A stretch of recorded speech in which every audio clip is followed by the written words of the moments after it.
lagi kita di Mayo Talks dan hari ini kita materinya seru banget, yaitu adalah namanya KPR, Kapan Punya Rumah. Dan hari ini saya sudah kedatangan 2 orang pembicara yang memang benar-benar qualified banget di bidangnya. Ada Ko Johan and then Ci Cynthia. Halo semuanya. Halo. Oke nih, Koko sama Cici boleh sharing nggak nih latar belakang kalian apa nih Kok? Kalau saya real estate agent udah selama 8 tahun. Wah, oke, udah real estate berarti memang udah pas nih ya di bidang ini ya untuk bahas materi ini. Silakan. Kalau saya di bidang financial, di dalam insurance sudah di tahun ke-12. Di tahun ke-12 ya. Wow, oke.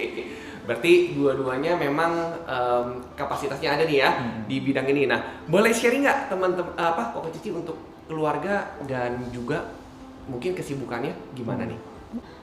Anak kita 2, yang sepasang cowok ya? dan cewek. Umurnya 13 dan 11. Oh, kalau Koko Cici usia perkawinan berapa tahun? Tahun ini ke-15. Tahun ke-15 ya? Iya. Dari 2008 ya? 2008, iya. pas Beijing Olympic. Tanggalnya persis. Oh iya, luar biasa. Berarti semangat 10 tahun lagi ya, ntar silver ya, go silver ya. Nah, sebelumnya kalau boleh tahu sedikit background, apakah backgroundnya nyambung apa enggak sih? Mungkin dari wanita iblis deh. Kalau misalnya Cici kan 8 tahun ini kan sebagai real estate agent ya. Sebelumnya itu backgroundnya gimana nih Kok? Kalau saya sih majornya accounting. Jadi nggak ini sih, nggak sejalan ya. Justru sebenarnya kalau saya lebih ke introvert. Jadi di bagian sales ini sebenarnya out of the comfort zone, gitu. Iya.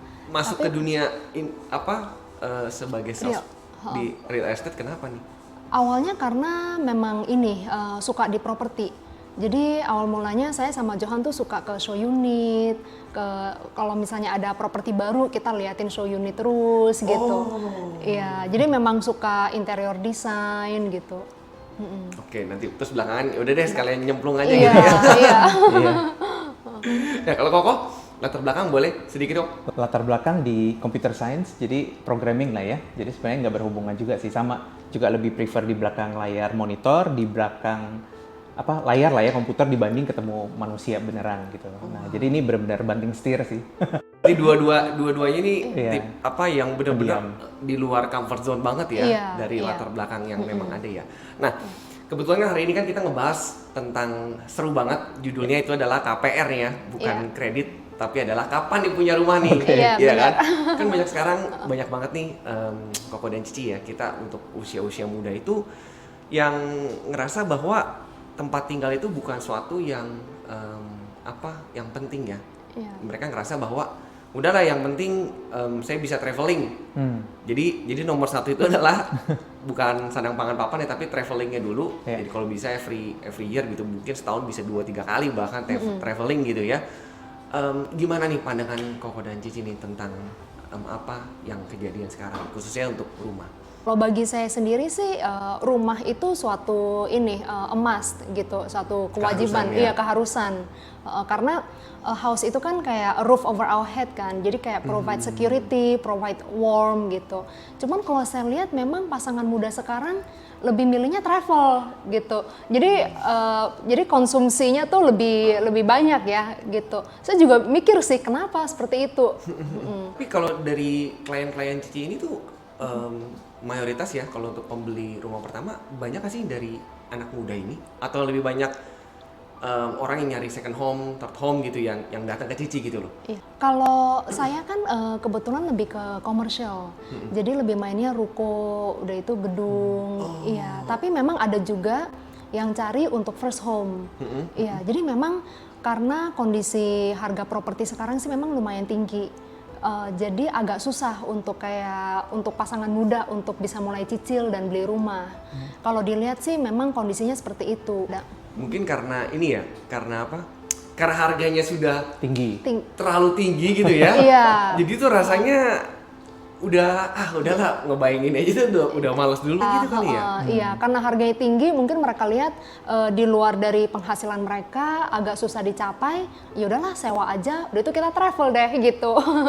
Iya. Oke. Nah, kalau dari pandangan Koko sendiri gimana nih, Kok? Kita mungkin ya karena beda generasi ya, kita kan udah milenial mantan lah ya. Udah lewat gitu ya, udah lewat. Jadi kalau kita tuh masih dibesarkan dengan konsep yang namanya ya sangat pandang papan mesti ada gitu ya. Jadi buat kita sih penting, walaupun mungkin nggak langsung harus jadi punya gitu, jadi hak milik, ya mungkin sewa dulu berapa tahun, tapi dengan intention dalam berapa tahun kemudian ya akan beli misalkan. Nah, kalau kita sih masih konsepnya begitu ya. Oke. Nah, berarti kalau misal dari pandangan kalian kan kos seberapa penting nih? Ya, penting banget berarti ya. Nah, strategi gimana nih pada saat mungkin dari Koko and Cici pada saat ya kalau kita flashback ya 15 tahun lalu nih ya. Bagaimana Koko and Cici akhirnya bisa memutuskan untuk oke deh, saya mau nyicil rumah nih. Karena saya yakin dulu harganya juga mahal pada saat itu kan, gitu. Betul. Gimana nih strateginya? Awalnya sih yang pasti ini ya, pasangan suami istri kita harus diskusi dulu gitu. Diskusi kita maunya tuh di lokasi mana. Jadi lihat pekerjaan kita tuh di mana, area-area yang terdekat itu di mana gitu. Jadi kita diskusi dulu dan juga bahas budgetnya. Budgetnya yang kita mau tuh seperti apa, cicilannya seperti apa gitu. Oh, jadi lebih prefer sebenarnya areanya dan budgetnya ya? Iya. Kalau misalnya anggaplah seperti ini nih, budgetnya kan pasti kan nggak bisa terlalu yang besar ya. Kalau misalnya orang starting keluarga muda kan pasti kan income-nya juga masih ya anggaplah sekitar income joinan ya 10 sampai 15 juta gitu loh. Mayoritas kan pasti pekerjaan kan kita ngomong di Jakarta nih, tapi kan untuk angka segitu kan dipotong dengan biaya hidup dan segala macem. Nggak bisa nih. Nah, gimana nih? Khususnya mungkin di-relate sama Koko sama Cici pertama kali untuk bisa beli rumah, itu beli yang jauh dulu, and then mendekat ke Jakarta pelan-pelan atau gimana? Kalau misalnya kita beli rumah, jadi sama ya seperti yang tadi udah disampaikan, jadi memang kita mesti bicarakan dulu sih. Jadi sebenarnya sebelum kita sharing, kita juga sempat ngobrol lah sama beberapa teman dekat kita yang udah pasutri juga gitu ya. Jadi kita ngobrol, kok kalian dulu gimana sih gitu kan ya. Nah jadi kebanyakan memang sebelum menikah, mereka sudah ada pembicaraan itu. Jadi bukan setelah menikah ya, kebanyakan di kita berdua dan juga di circle teman kita. Jadi sebelum mereka menikah itu sudah ada pembicaraan, kita akan kira-kira tinggal di mana. Apakah kita sewa dulu sementara, misalnya setahun 2 tahun sampai punya anak baru kita beli, atau kalau kita beli di mana, budgetnya berapa. Bahkan kita dengar kemarin dari teman kita ada yang udah lagi pacaran ya, lagi mungkin masa tunangan, mereka udah siapin rekening buat DP. Jadi mereka udah sama-sama nyisihkan, udah buat DP persiapannya ya. Jadi kalau kita seperti itu. Nah kalau membeli rumah pertama di mana, I think kembali ke kebutuhan sih. Apakah ini rumah buat tinggal sehari-hari? Nah kalau iya kan berarti kita mesti consider juga kan. Misalkan pekerjaannya di mana, aktivitasnya kebanyakan di mana. Kan contoh misalnya kalau dia di Jakarta banget, nggak mungkin dia tinggalnya kayak 1,5-2 jam jaraknya gitu kan. Nah tapi kalau memang ini rumahnya misalkan dia pengen buat disewakan deh, jadi investasi dulu, misalkan ada yang begitu. Yang penting dia sewa dulu nih, karena dia tinggalnya perlu di tengah Jakarta gitu kan, dia sewa dulu, tapi dia juga sisihkan budgetnya buat di saat yang bersamaan, selain memang dia nyewa di area pusat kota, dan dia juga menyicil juga di tempat yang agak jauhan gitu. Betul. Jadi bisa kayak gitu. Kita dulu juga gitu sih. Jadi salah satu mungkin rumah inilah ya, landed house yang kita beli itu juga di agak baratnya Jakarta sih, bukan Jakarta Barat, tapi baratnya Jakarta. Oke. Terus setelah kan berjalan-jalan nyicil and then nanti lihat gitu ya, apakah maksud saya tuh ini rumahnya nanti setelah kayak Koko kan di Bartay Jakarta yang tadi itu, and then dijual gitu untuk beli rumah lagi yang lebih dekat gitu. Apa gimana sih strategi saya bisa di-sharing nggak nih? Ya, silakan. Sebenarnya bisa juga. Jadi misalnya kalau saat ini kita mau tinggal di Jakarta, kita sewa dulu, udah itu kita invest di agak luar gitu. Nanti setelah harganya naik, atau saat ini kan disewain dulu ya. Setelah harga naik, udah itu kita bisa jual dapat capital gain. Jadi modal itu kita bisa untuk beli rumah yang lebih dekat dengan area kerja kita.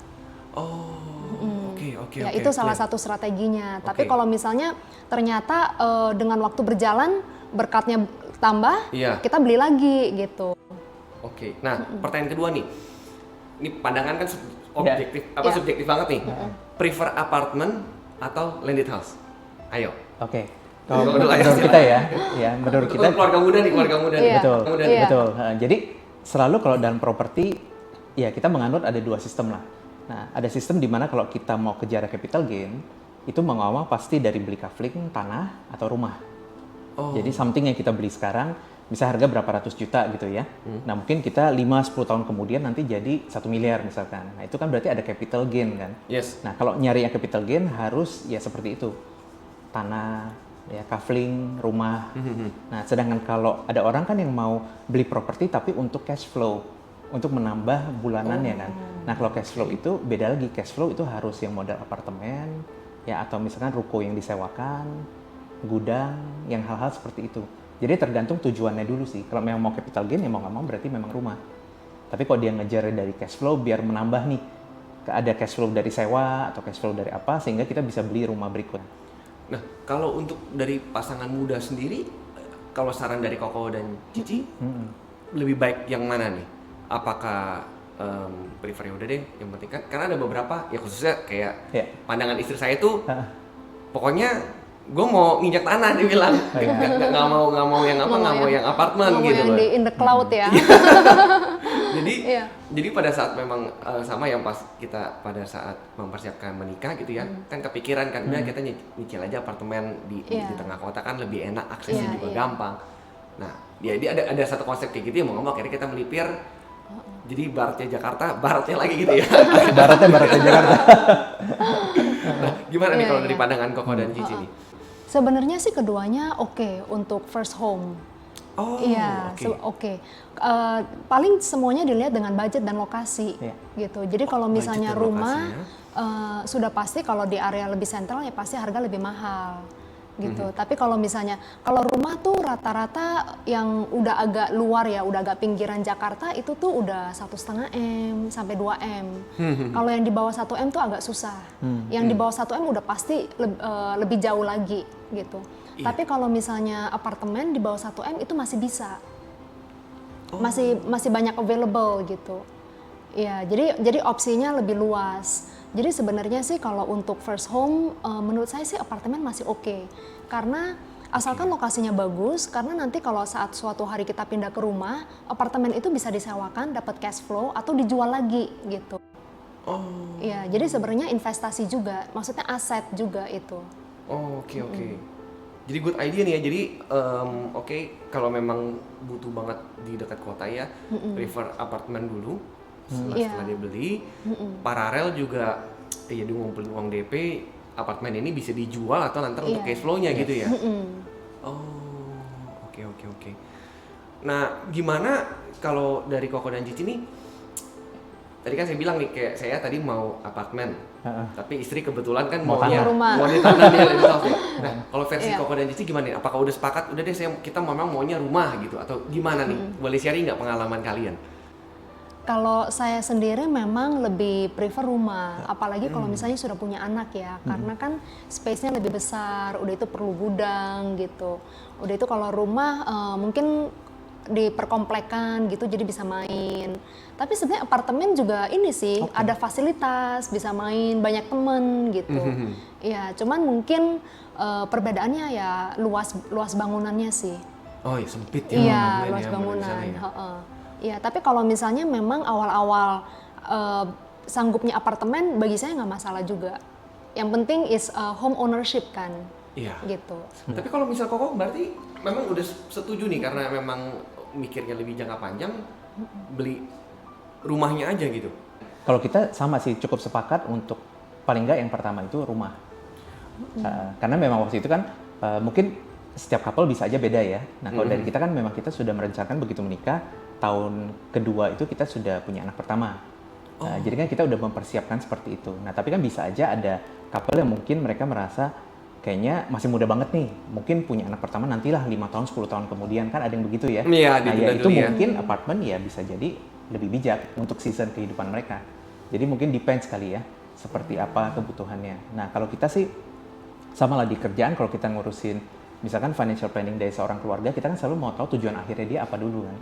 Apakah memang dia ini buat investasi kah? Apa misalnya dia punya ini memang buat ditinggalin atau buat nanti capital gain, kan ada yang begitu. Kita beli rumah yang jauh di pedalaman mana gitu ya, supaya nunggu nanti kota mandiri ini jadi harganya naik, kan ada yang begitu juga. Jadi at least waktu kita beli itu udah tahu dulu sih tujuannya mau untuk apa nih unit ini. Nah gimana sih strategi kalau misalnya dari pasangan muda nih, misalnya kayak kalian, untuk bisa mulai menyisihkan ya itu ya cicilan bulanan ya, karena kan itu kan cukup menggerus kita punya ini ya, gede banget kan pasti kan gitu loh. Ada tips and trick nggak kalau dari Koko dan Cici nih? Tips and trick sih yang pasti ini ya, sehemat-hemat mungkin. Jadi awal-awalnya sehemat-hemat mungkin. Iya, jadi kalau kafe-kafe kan mulai booming kan beberapa tahun ini ya. Kalau kita kan karena kita udah 15 years of marriage, berarti kan di awal-awal 15 years ago, ya kafe-kafe mah belum inilah, belum in. Kita masih naik kuda kok. Makannya juga masih makan biasa. Kita juga dulu sempat rantangan. Lebih banyak home cook sih. Iya, jadi masak di rumah gitu. Jadi kalau keluar makan paling ya seminggu 2 kali gitu pas weekend. Ya, jadi sehemat mungkin udah itu dan disiplin. Jadi misalnya kita udah tahu nih kita setiap bulan mau menyisihkan sejumlah uang segini, ya itu harus dilakukan gitu. Jadi yang lainnya semua yang konsumtif semuanya di-press gitu. Jadi sekarang tuh sebenarnya lebih sulit ya dibandingkan zaman ini ya. Distraction karena namanya. Iya, dan juga social life-nya itu lebih happening ya. Jadi banyak teman, banyak lingkungan. Ayo ketemu ngafe di sini, ngafe lagi di mana. Sehari ngafe 3 kali. Iya. Sekali ngafe aja udah. Udah berapa? Iya. Iya. Nah, oke, kan ada beberapa yang strategi ini. Kebetulan teman ada, ya udah deh. Untuk nge-cut budget ya, sembari nabungin DP rumah, daripada kita nyewa, kita ikut orang tua dulu aja. Karena ada kayak gitu ya, kita ngikut orang tua dulu, nanti sembari kekumpul budgetnya, baru deh kita itu. Nah gimana dari pandangan kalian nih? Mungkin dari Koko? Setuju aja sih. Kita selalu gini, dalam hal apapun lah ya, mau itu rumah, mobil dan yang lainnya, kita selalu perlu tahu angkanya kan. Jadi saya selalu bilang mau mencapai sebuah goal apa, kita mesti tahu angkanya. Baru kita ngerti gimana settingnya. Misalnya kita mau kumpulin DP sekian juta. Nah kita baru tahu nih, oke berarti dari penghasilan kita berdua bekerja, kita sisihkan misalkan 20%, nah itu berapa tahun nih yang bisa nyampainya. Jadi kan kurang lebih kita ada estimasi kan, baik kapan kita akan bisa sanggup nih buat mulai DP dan menyicil. Nah, jadi kalau yang tadi kayak apakah ikut mertua dulu, apa ikut orang tua dulu nanti baru pindah, ya itu kan hanya salah satu cara ya. Boleh-boleh aja, yang penting di pasangan itu udah tahu mereka maunya misalkan mencari apa, rumah atau apartemen tadi. Terus budgetnya berapa, ya kan? Terus kemudian perlu cicilan DP pertamanya berapa, cicilan bulanannya berapa. Jadi kita waktu dulu awal-awal juga kita doyan ini ya, doyan show unit dan doyan showroom ya. Nah itu mungkin bawaan sih, dari keluarganya Cynthia juga, keluarganya kan dari awal juga banyak invest ya di properti. Nah keluarga saya, papa dari kita kecil juga suka beli apartemen dari dulu. Jadi kita hari Minggu tuh kerjanya dulu habis gereja pasti ke show unit. Wow. Dari kecil. Jadi keluar masuk show unit. Jadi buat saya properti ya bukan satu hal yang asing karena udah sering lihat kan. Oh kayak gini, oh kok rumah tuh begini, apartemen begini. Nah jadi kita dari awal memang sudah ada bayangan, oke kita pengen yang seperti ini gitu. Nah tinggal kita breakdown caranya. Boleh tahu nggak sih sebenarnya kadang-kadang ya jujur ya, pada saat saya pertama kali mau cari rumah ya, saya agak tanda kutip takut loh untuk masuk show unit loh. Karena masuk menginjakan itu udah nggak kebayang, wah dengan, berarti mahal banget ya. Apalagi kan kalau show unit kan keren-keren gitu kan, udah jiper dulu lah, udah bener.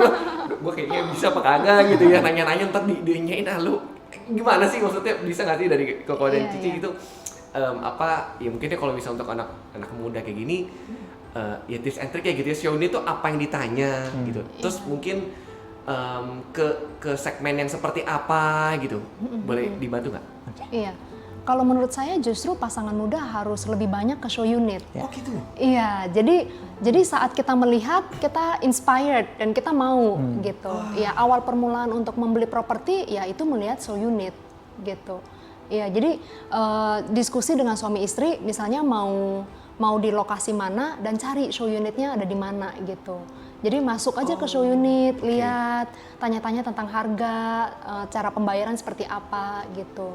Jadi untuk kita mendapatkan sesuatu kan kita harus planning dulu kan. Kita harus tahu dulu cicilannya per bulan berapa dan kita work towards the goal gitu. Oke. Berarti yang dikejar itu DP-nya dulu dong ya? DP itu biasanya berapa persen sih dari DP harga dan rumah? cicilan. Jadi sebenarnya developer itu ada banyak term of payment. Ada cicilan 36 kali sampai 60 kali. Oh, gitu. untuk DP-nya? Untuk semuanya, Iya, jadi Jadi harga 100% cicil 36 kali sampai 60 kali, bahkan ada some developer tuh bisa 120 kali. Jadi bisa cicil 10 tahun gitu. Sama ke developer? Ke developer, iya. Tapi nggak semua developer sih, dan nggak semua cluster ada tertentu gitu. Dan harga juga beda. Cicilan 60 dan 120 kali itu harganya beda. Oke. Ada juga developer, dulu kita juga pernah invest satu, dia cicilan, saya lupa 10% atau 20%, itu dicicil 24 kali. Nah itu ringan sekali, jadi di awal-awal kita hanya bayar kayaknya 4 juta gitu deh. Nah sisa 80%-nya itu kita KPR, tapi kan 2 tahun kemudian. Gitu. Jadi DP-nya ini pertama kali dicicil dulu 2 tahun gitu? Iya. Jadi kita nyicil DP dulu nih, belum KPR nih? Iya, cicil DP dulu selama 2 tahun. Oke, setelah DP-nya selesai, baru kita masuk apply KPR. Iya.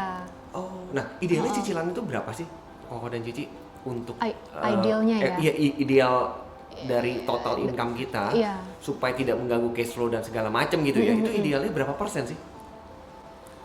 Kalau menurut saya, kalau kan setiap pasangan beda ya. Kalau bisa hemat-hemat banget, saya rasa 50% masih oke untuk cicilan developer. Tapi kalau bank biasanya sih dia akan minta 1/3. Iya, yang untuk 30% dari income. 30% dari income untuk ininya sanggup bayar cicilannya gitu. Dan dari bank juga dia akan lihat sih apakah ada cicilan mobil, cicilan lainnya gitu. Udah itu dia lihat biaya hidup kita. Misalnya berapa anak, itu juga pengaruh gitu. Nah, terus boleh kasih info nggak? Jadi kan setelah kita kan harus persiapkan nih. Maksudnya saya pengen teman-teman di sini juga punya punya mental bahwa punya ngebayangan gitu loh. Saya yakin juga ada beberapa yang mungkin sama seperti saya nih, untuk nginjek ke show unit aja udah ngeri duluan nih. Tapi thank you banget nih Cici sama Kokon bilang bahwa ya mesti datang dulu, biar kebayang gimana, biar tahu cicilannya lebih realnya gimana, ya baru bisa ngejar. Betul. Iya. Kadang kita kaget loh bahwa dari developer itu membantu untuk new home buyer gitu. Jadi ada juga developer yang saat ini misalnya DP-nya itu kita nggak usah bayar. Jadi kita cukup bayar booking fee, anggap misalnya 25 juta, 30 juta, habis itu kita bisa langsung KPR gitu. Karena developer tahu bahwa untuk pasangan sekarang ini kan konsumtif ya. Jadi untuk sisihin uang untuk DP itu susah. Tapi sebenarnya income mereka tuh cukup untuk bayar cicilan gitu. Jadi misalnya cicilan sebulan 20 juta gitu, itu mereka sanggup. Tapi kalau keluarin DP 200 juta, mereka berat gitu. Jadi dari developer tuh ada kasih keringanan seperti itu. Nah, makanya kalau kita awalnya enggak maju untuk mencari tahu, kita nggak akan pernah tahu. Tapi the more kita find out, kita cek developer A, developer B, kita lihat cara pembayarannya, baru kita ada tujuan gitu. Nah ada biaya lain-lainnya nggak sih? Biasa selain memang cicilan-cicilan yang kita memang harus keluarkan ya, free money ya, dan juga DP. Kan orang kan cuma tahu DP sama cicilan nih.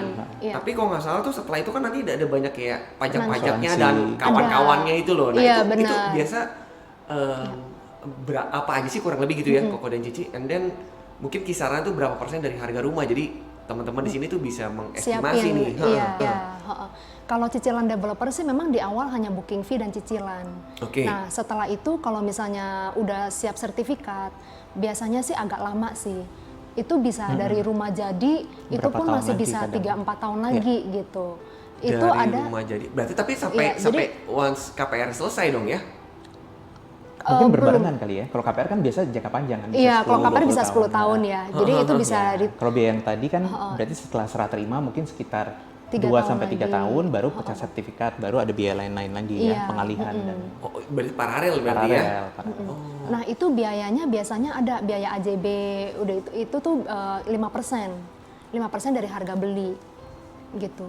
Jadi ada biaya AJB, biaya notaris, tapi biaya notaris sih nggak terlalu mahal sih, 1 juta, 2 juta gitu. Iya, yang besar yang 5% itu. AJB itu kalau apa namanya? BPHTB ya? BPHTB, iya. Itu di luar AJB ya? Itu di luar, itu sebenarnya termasuk sih. BPHTB-nya 5%, itu termasuk untuk AJB. Oke. Jadi maksudnya di sini teman-teman juga selain memang kita mempersiapkan cicilannya juga, ada baiknya ya ada tabungan lebih sedikit ya untuk biaya ini ya. Benar. Iya. Karena kalau enggak Iya. Kadang kalau misalnya kita KPR, misalnya setelah cicilan DP ya, DP 20% kan kita masuk KPR. Pas kita mau KPR itu dari banknya mereka mau lock 5% itu. Jadi dananya udah harus siap di rekening. Iya, kalau KPR sih biasa seperti itu sih. Jadi dia nggak tunggu sertifikatnya udah pecah, tapi malahan di awal. Oh, di awal ya. Iya. Oke. Nah, lanjut nih ke Ko Johan nih. Pernah ngalamin nggak sih kok? Maksudnya untuk rumah-rumah milenial ini ya, kira-kira rumah yang kayak gimana sih? Better kalau memang mereka mau landed house kayak gini? Ada masukan nggak? Kriterianya ya. Iya. Jadi mungkin nyambung dikit ke yang pertanyaan Ronald tadi ya. Kalau kita sih dari dulu ya masuk unit masuk aja. Ya kan? Ya kan? Karena kita kan di situ dapat brosur, kita bisa tanya ini itu. Kayak tadi pertanyaan Ronald yang soal biaya ini itu, kita kan nggak punya pengalamannya. Tapi kalau dari mereka kan dia bisa kasih estimasi kan kira-kira perlu siapin sekian. Nah, terus kemudian kenapa kita juga sering masuk show unit dan lainnya? Karena biar kita tahu ini kan kita ibaratnya mau bangun sebuah dream home lah. Kita mau beli rumah impian pertama kita gitu kan. Nah, kan kita belum tahu bayangannya. Setelah kita masuk baru kita lihat kayaknya kalau buat lifestyle kita berdua, kalau belum punya anak kayaknya mungkin 30-40 meter mungkin cukup kali ya, apartemen misalkan. Nah, tapi kalau punya anak mungkin kita perlunya sekian. Nah, kalau kita belum pernah lihat kan nggak kebayang nih. 30 meter tuh seberapa sih? 100 meter tuh seberapa kurang lebih gitu ya. Nah, mungkin dari sana kali ya. Jadi kita lebih ada bayangannya.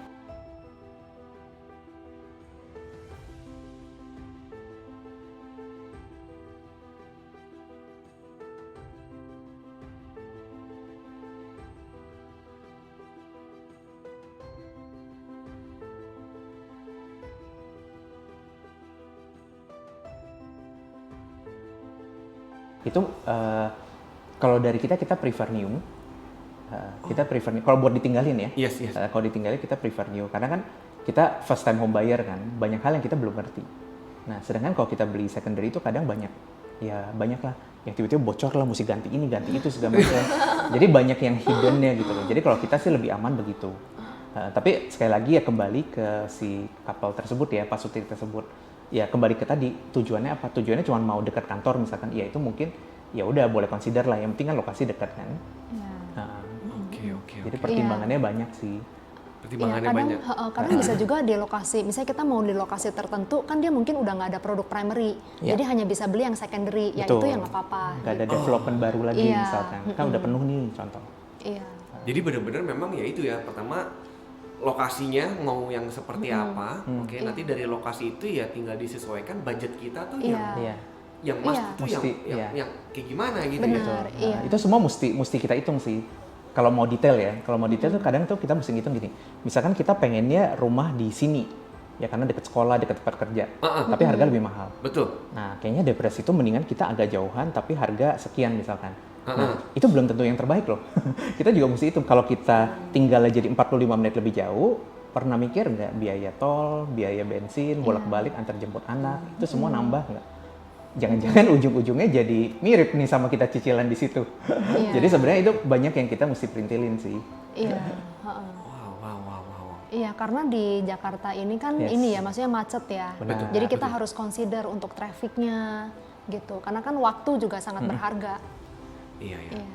Apalagi kalau misalnya sudah masuk, ya kalau teman-teman nanti udah punya anak nganterin anak bolak-balik itu aja udah takes time banget ya. Iya benar, konsentrasinya kan kayaknya udah hilang gitu, bolak-balik. Belum anaknya 2, jam pulang sekolah beda. Lesnya beda, hobinya beda. Iya, waduh. Iya. Oh jadi bener-bener, ya harus banyak consideration sih. Banyak yang dipertimbangkan berarti ya. Jadi kalau kita udah lebih lengkap data yang kita punya kan lebih enak. Jadi kita bisa lebih mantap, oke kita fix mau di daerah ini gitu. Nah habis itu kan tinggal kita lihat aja kan. Dari budgetnya misalnya kalau kita beli baru sekian, kalau kita beli second tapi dengan renovasi dan ini itu sekian. Mana nih yang kita lebih nyaman dari keuangan kita? Iya, oke. Jadi mulai lebih kebayang sih. Berandai-andai idealnya sebenarnya ada income tertentu nggak sih sebenarnya, minimal income segini baru ideal punya rumah gitu. Ada nggak sih dari pengalaman kalian?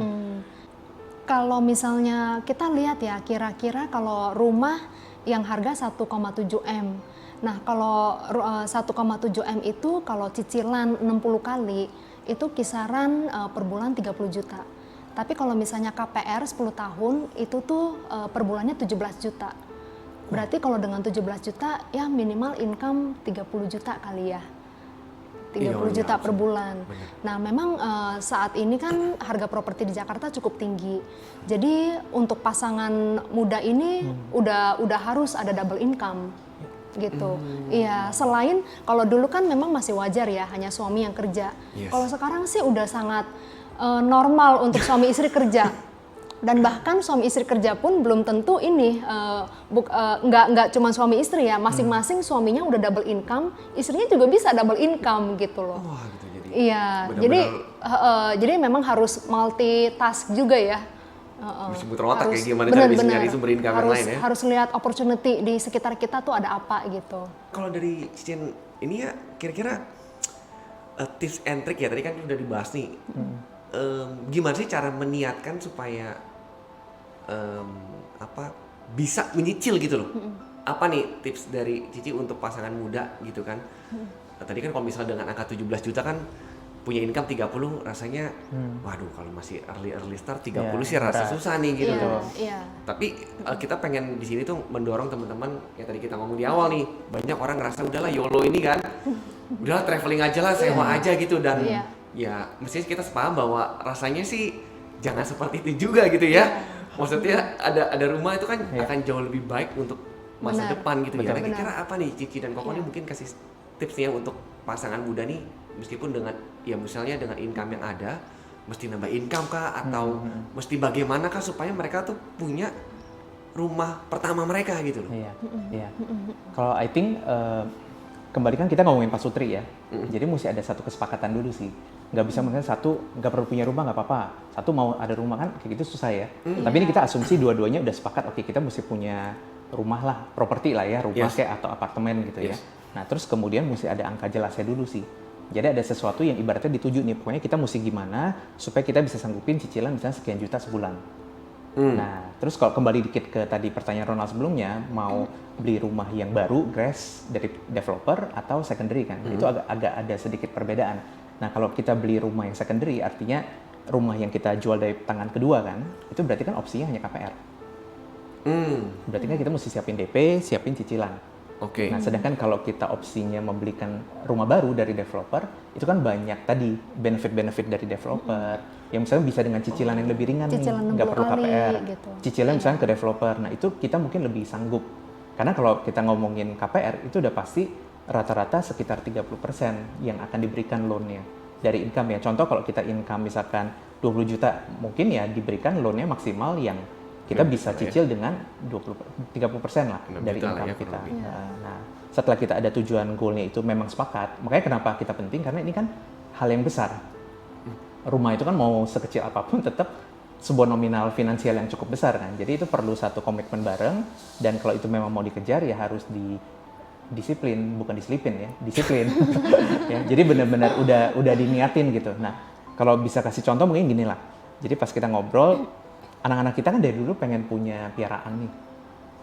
Nah, udah dari kecil banget pengen punya anjing gitu kan ya. Tapi sampai sekarang udah SMP, yang dia punya cuma boneka anjing. Ya. Sebenarnya bukan karena kita nggak nyanggup beli anjingnya, tapi karena kita lihat anjing ini sebuah komitmen jangka panjang. Ya kan nggak cuma kita beli terus didiemin doang kan, mesti ada yang piarain, ada yang ngelatih, ada yang ngajakin ke dokter, ada yang grooming, bersihin. Terus kalau kita lagi liburan itu mau titip kemana, kosnya banyak, ya kan. Nah jadi sama juga dengan rumah. Jadi sebelum kita mulai sesuatu kita mesti ngitung ke depannya, karena ini keputusan yang benar-benar loh, nggak cuma sanggup DP doang, tapi sanggup miaranya ke depan. Pemeliharaan rumahnya, kalau ada pajak bagaimana, kalau misalkan ada laporan ini gimana, kalau ada perlu renovasi dan lainnya. Jadi ya sama sih, makanya kalau begitu ini sesuatu yang serius, ya mesti kita ini ya, kalau begitu emang udah benar-benar diniatin kan pasti kita akan cari cara kan. Ada nggak yang bisa saya lakukan berbeda? Ada nggak ya cara bisa saya naikin income? Karena ujungnya pasti itu kan.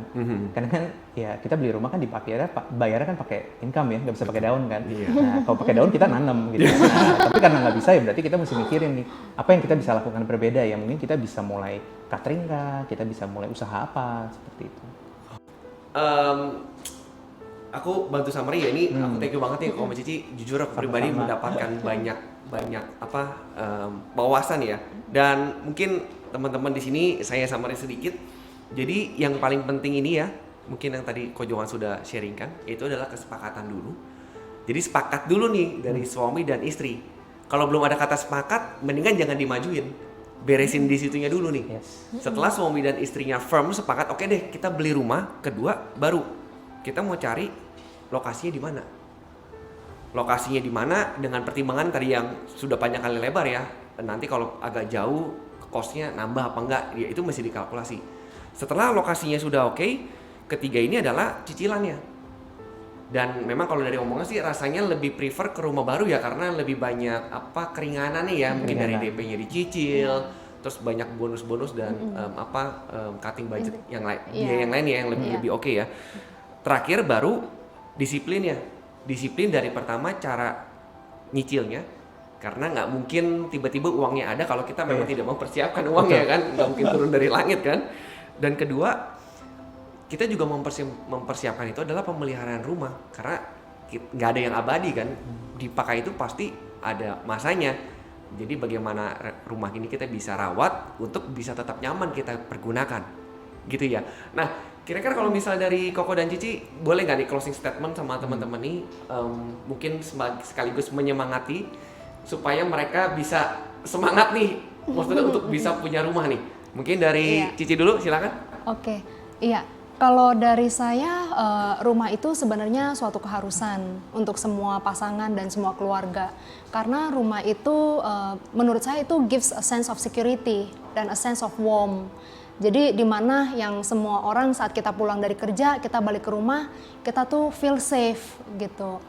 Ya, dan itu juga kalau misalnya kita sewa-sewa terus, anggap kita udah sewa nih di satu rumah 5 tahun, 6 tahun dan udah merasa nyaman. Suatu saat pemiliknya bilang, saya mau jual rumahnya. Nah loh, kita pindah kemana gitu kan. Nah tapi kalau misalnya kita rumah sendiri, nggak ada yang bisa ngusir gitu. Jadi, dan itu juga satu legacy yang kita bisa pass down to our kids gitu. Ke depan saat mereka sudah besar, mereka juga akan melihat orang tua saya punya rumah, saya juga mau punya rumah gitu. Jadi it's a drive for them to work stronger and work smart gitu. Jadi bagi kita semua juga, karena memang zaman sudah berubah, harga properti sudah meningkat, tapi bukan berarti kita tidak sanggup.